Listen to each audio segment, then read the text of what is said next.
Hello, humans. I want to preface this by pointing out that I am a superior geek. I have watched all 11 Star Wars movies in the theater. Like, I'm old enough that when I was a small child, I saw A New Hope when it was first released. I even had like the first run of action figures, and I didn't know how much they'd be worth in the future, and I would be set right now. But you know, like I said, I've seen all of them. I even went back and saw when they re-released the special editions in theaters. I went to see those. I have seen every Star Wars show except Resistance. I could not get into Resistance. It was wow. At first, apparently it gets better later, but at first, wow. But I have seen all the Clone Wars multiple times, all 7 seasons, watching The Bad Batch and rewatching The Bad Batch, and can't wait for the final season. Actually, I wish it wasn't the final season, but you know. I have watched all the live action shows.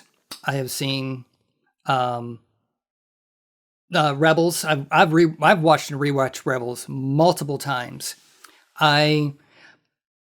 I'm not a lore master of Star Wars. I have not gone and read all the novels. I have not kept up with the comic books or the video games. But I have consumed every bit of Star Wars video media, movies, television, animation, multiple times. And I can say with certainty that Star Wars movies suck. Yeah.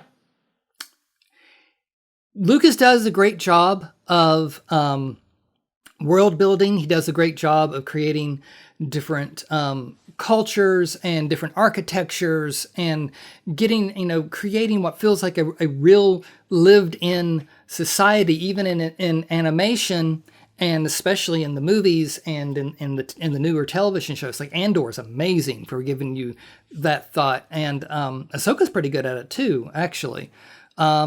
Mandalorian, hit and miss. Sometimes it's like, okay, this is like really well constructed, interesting. And other times it's like, oh, maybe not. But in general, the movies and television shows are pretty good. The movies suck. Lucas cannot write dialogue. He can't expand beyond Joseph Campbell's hero's journey. It's just, they're just bad. I mean, whenever he writes the dialogue, oh my God, no one talks like that, George. No one. And no one giggles over a fucking pear. I'm just saying. Even if it is floating. Padme's actual reaction should have been, why are you floating a pear at me? That's kind of creepy. Boy who is, still a teenager and at least 10 to 15 years younger than me. Yeah. They don't talk about that much, do they? Anyway. Yeah, I'm just saying, if Padme was a teacher, she would have been fired and probably jailed for sleeping with a student. Just saying. Anyway.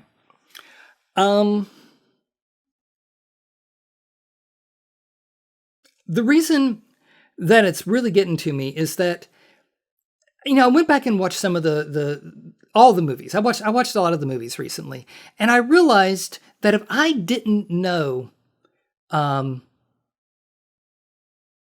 let me go back, and like when Star Wars is first put out there, and with A New Hope, you didn't have the backstory, and that was okay. You were dropped into this culture, and you didn't need to know what the Clone Wars were. You didn't need to know what the Republic and the Empire.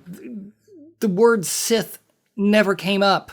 You didn't need to know any of this stuff in order for the movie to make sense to you. It was a very simple, basic hero's journey story, and the problem I've had with later iterations is that while New Hope and Empire Strikes Back and even Jedi, Return of the Jedi, they all made a certain amount of sense internally. And you can map out the characters' motives and the reactions and, what seemed in character, what didn't seem in character. You can't do that with the prequels and the sequels unless you watch the television shows. Anakin's turn to the dark side in Revenge of the Sith doesn't make a damn bit of sense unless you've watched all 7 seasons of the Clone Wars. Unless you have seen Anakin going from,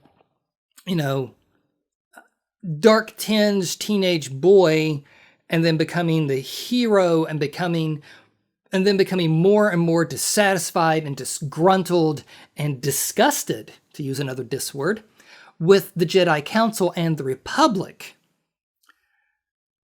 Him suddenly just going, yeah, I'll do whatever you want. Command me, Master.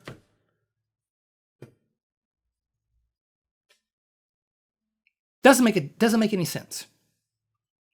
You have to watch the Clone Wars to understand Revenge of the Sith. If you watch the last 4 episodes of the Clone Wars, the Siege of Mandalore episodes, that makes Revenge of the Sith make so much more sense. And then if you watch Rebels and Rogue One, which is actually, I take my blanket statement back. Rogue One is a great film. The other 10 Star Wars films suck. Rogue One is a great film. Like I said, if you're watching Rebels, A New Hope now makes more sense. So movies should contain the story themselves. The story that they're telling should be contained in the movie. And if you need a lot of supplemental, if you need the novelization, if you need other movies and television shows to make your characters' reactions and their motives actually make a lick a bit of sense, then it's a bad movie. They shouldn't be having to fill in why the New Republic sucked and led to the emergence of the First Order in these television shows, which is what they're doing.